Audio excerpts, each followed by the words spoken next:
Sports car road racing in the United States has come of age. My name is Phil Hill, and I have seen this growing up from a front row seat. This picture is about one of our most challenging circuits. This is Laguna Seca. The history of racing here at Laguna Seca started at Pebble Beach in 1950. Every few years I visit this fine old course. An occasional tour around the old circuit is like traveling back in time. Things are a little changed from what they were years back.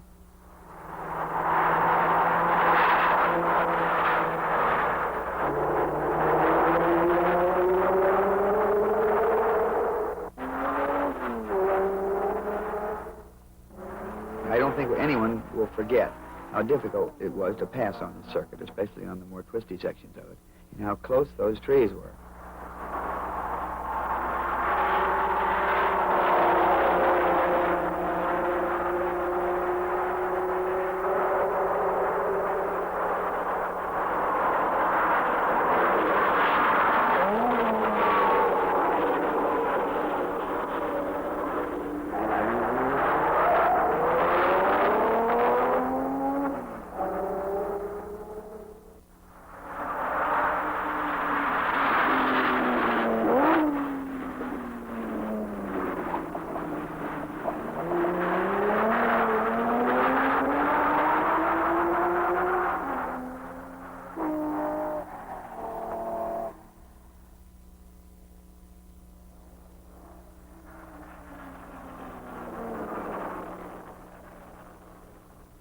Memories around the pit area are particularly real.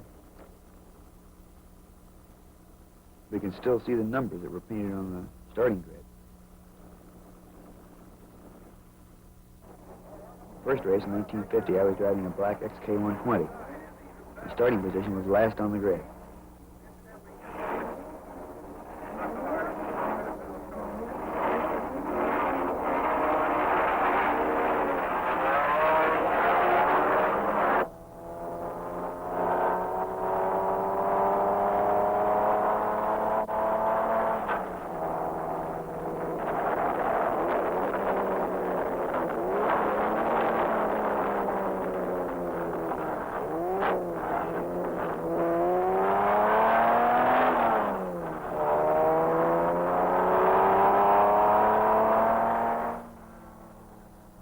So Pebble Beach is no more.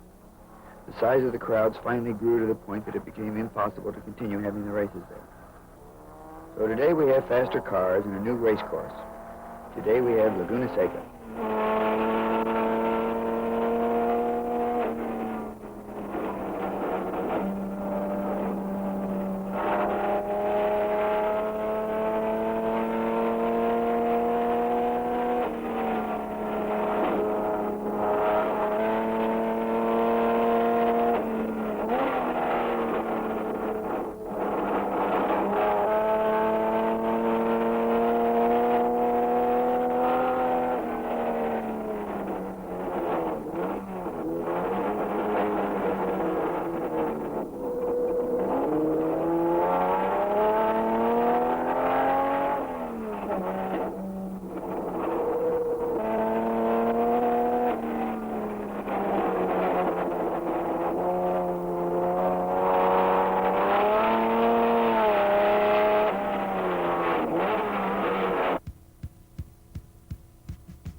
Is, of course, Roger Hensley, car number 6, who posted a time of 1 minute 13 seconds flat. Second is Bruce McLaren at 1:13.9. Third, Jim Hall, car number 66, at 1:14.2. Jim was the first to qualify and, of course, immediately broke the record, which was 1:14.7. Fourth is Walt Hangsken, number 63, at 1:14.2. Fifth, number 22, Harry Hoyer, at 1:16.2. Incidentally, Walt Hangsken has posted the fastest time through the trap, which is 131.1 miles per hour. Sixth, we have number 57. That would be Graham Hill at 116.9. Seventh, car number 153, Ken Miles at 118.1. We'll have to check and see whether Ken's going to run 153 and Krause is going to run 53 or vice versa.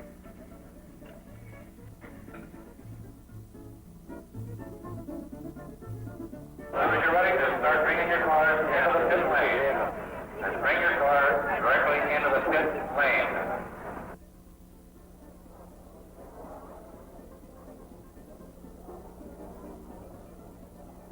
Here is your leading under 2-liter automobile, car number 15, Innes, Ireland, from London, driving the Lotus Mark 19 Climax at a minute 15.4.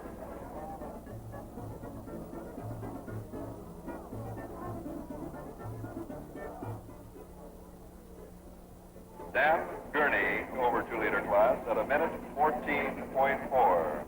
Your fastest qualifying, number 6, Roger Penske, a minute 13 seconds. Graham Hill, who had qualified in a minute 14.8. Bruce McLaren, number 5, a minute 13.9. Lloyd Ruby, car number 26, a minute 13.2. Second in the under 2-liter, Bob Holbert in the RS-61. Car number 14 had qualified in a minute 16 flat.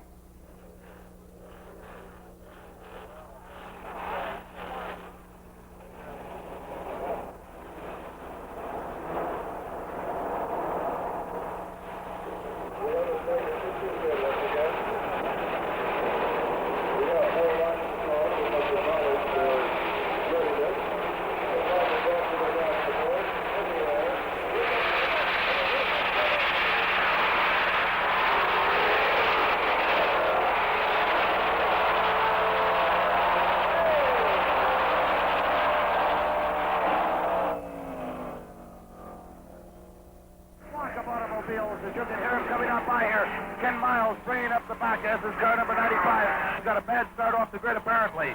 They're flying on around, and I mean they're touring this course in record time.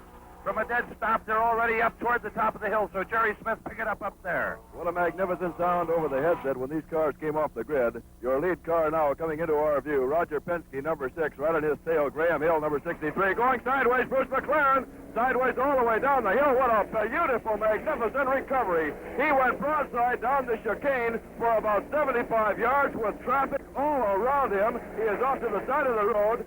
He's the last car down the hill now, unfortunately, but this was the most magnificent recovery you can imagine. This is Ralph Moore at the start-finish line, and it's number 63, Walt Hanskin, pushing Roger Penske as they come around turn 9. Penske right out in front as Hanskin brushes. We got a spin right down in turn 9. Number 26 went out. Number 26 up being Lloyd Ruby, who was running in third spot. You've just witnessed the first lap of a major international sports car race. I'm Jerry Smith, and it is my pleasure to guide you on this tour of Laguna Seca.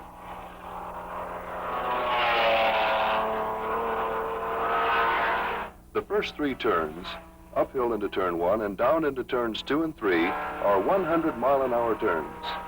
Here, every inch of the road is necessary to make time. Whole seconds can be shaved off by the experienced and confident driver. When pushed or when pushing, this is where room is found to move ahead.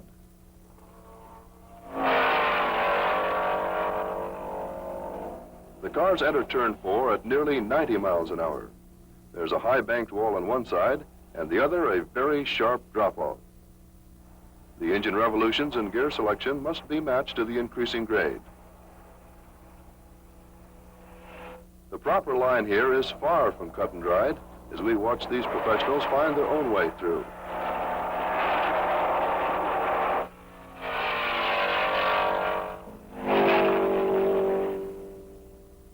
And here, they meet one of the most challenging turns on any circuit, the corkscrew. A very sharp drop-off rockets a car down a roller coaster chute of increasingly fast turns.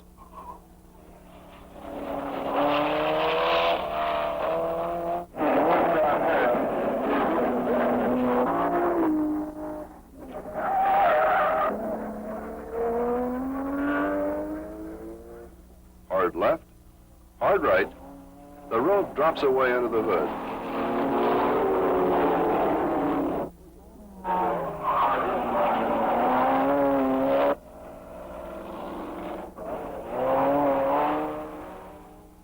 Leaving the corkscrew, the cars rapidly pick up speed, but must soon back off and approach the downhill sweep of turn 7.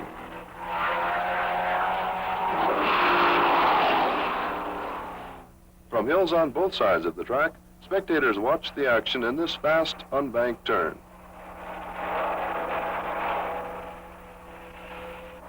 Here is the line through 7. Leader Penske uses every inch of the road, accelerates down the short straight, then sets up for turn 8. Out of 8, he flies into turn 9. This is the only flat turn on the course. Leaving this hairpin, the cars accelerate past the pits, for there are over 100 laps to go. The banking of turn 8 is unusual for these road-holding sports cars. The drivers literally lean on the bank to stay on the road at high speed. What looks easy here is, in reality, a sixth sense which develops through years of road racing experience. Sometimes this feel is lost under the pressure of racing.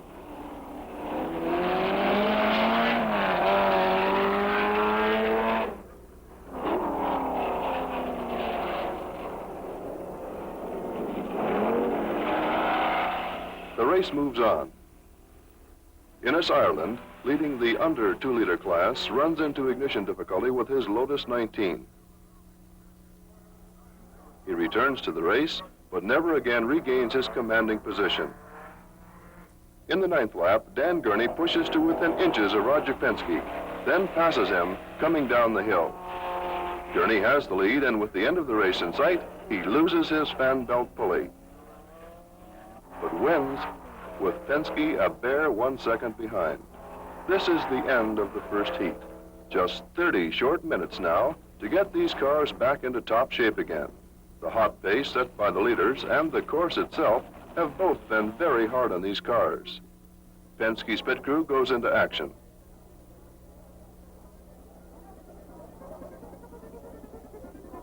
This is Jim Hall's Chevy-powered Chaparral.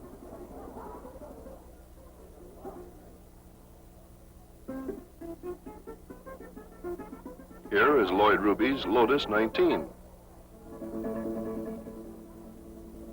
The dark green Lotus 23 is Jack Brabham's.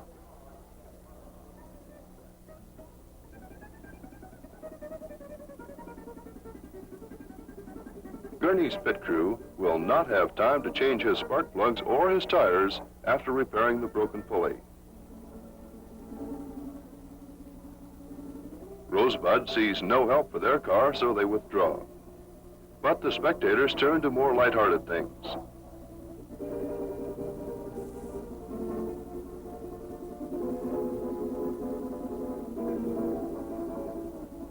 With never enough time between heats, the mechanics do the best they can. But time runs out as the cars are recalled to the grid.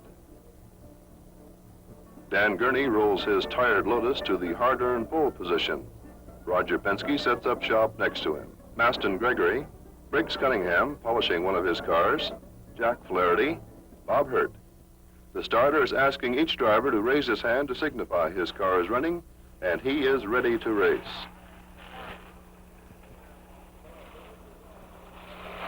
A beautiful start. Dan Gurney is in first. Now it's Roger Penske pulling up in car 6, taking the lead. Gurney slides into second, and jumping into third position, Jim Hall and his Chaparral. In fourth, it's Lloyd Ruby, car number 26. Now out of turn 2 into turn 3, it's Penske, Gurney, Hall, Ruby. Penske holds off a hard-charging Dan Gurney going up and around the hill. All drivers jockeying for position in the confines of turn 6.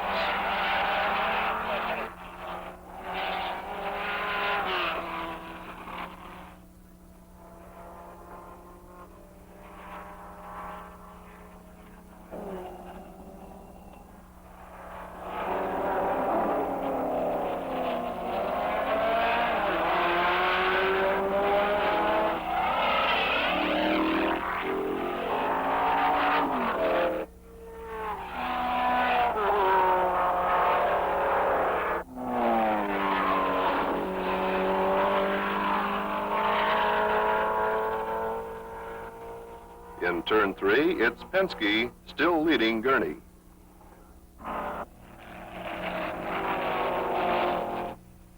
Diving down from turn 6, the race for first 4 positions becomes an express train.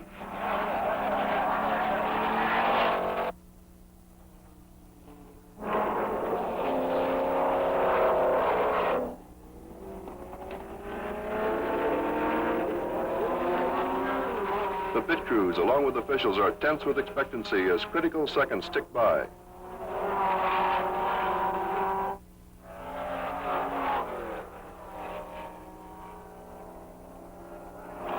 The leaders pull ahead of the pack, and the race settles down to group races between near equal drivers and cars. Jack Flaherty in a BMC Genie drives a very steady race.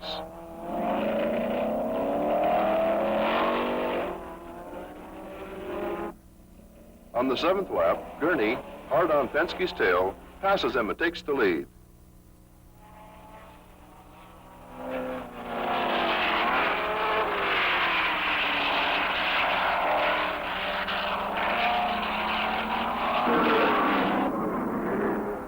Bob Hurt gains altitude for his furious flight downhill, trying to catch the newer and faster cars ahead of him.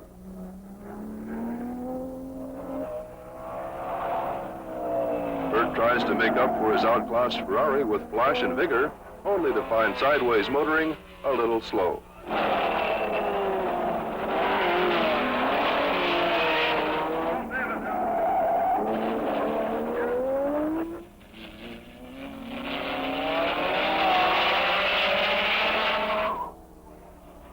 A short detour from Aston Gregory in the corkscrew.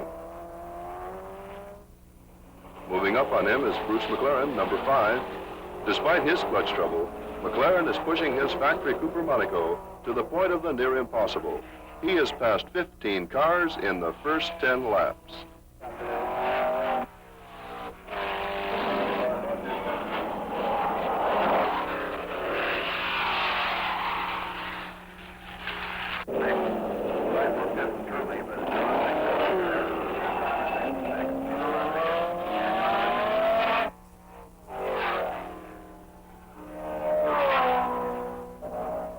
Dan Gurney begins to feel a newcomer nipping at his tail.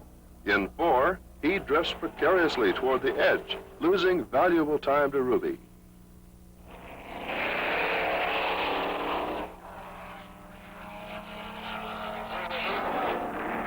Finally, in 6, Gurney's brakes lock and Ruby squeezes past.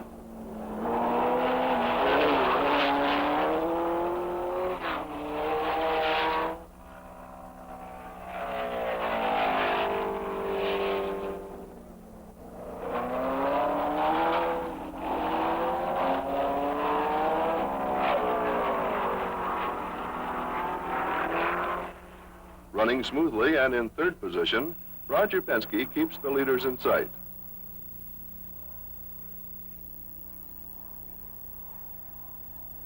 The 3rd Pacific Grand Prix is in high gear, and the grueling pace will soon begin to take its toll.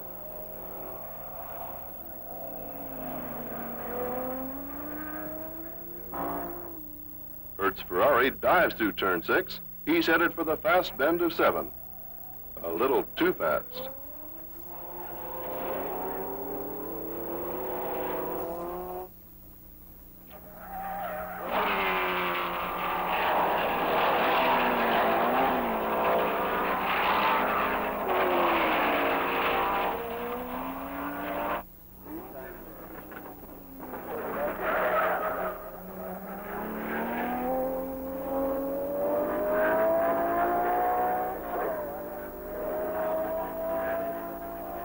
Trouble finds some of the leaders.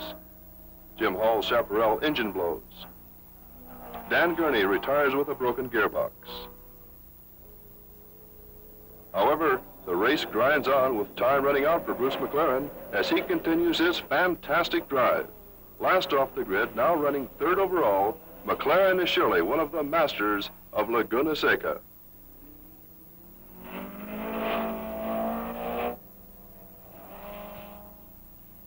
Lloyd Ruby makes the last 26 laps in the lead. Roger Penske is in the relative comfort of 2nd place, hoping that position will enable him to capture enough combined points for an overall first place for the weekend. Lloyd Ruby, the first USAC professional to win an international sports car race, gives fair warning to the Grand Prix circuit of a new challenge, the Indianapolis driver in a well-handling sports car. On the basis of points earned with a second place in both heats, Roger Penske won the third Pacific Grand Prix. We have asked him to give us a few words about his car and about the experience of driving at Laguna Seca. Laguna Seca is one place I always look forward to every year in running. My Xerox car is suited definitely for this course. It's a small car. It is relatively light and has plenty of horsepower. This car was built out of a Formula One car, which is probably the best handling car in the world, and then we fitted a sports car body on it. I'm looking forward to come back to Laguna Seca again next year.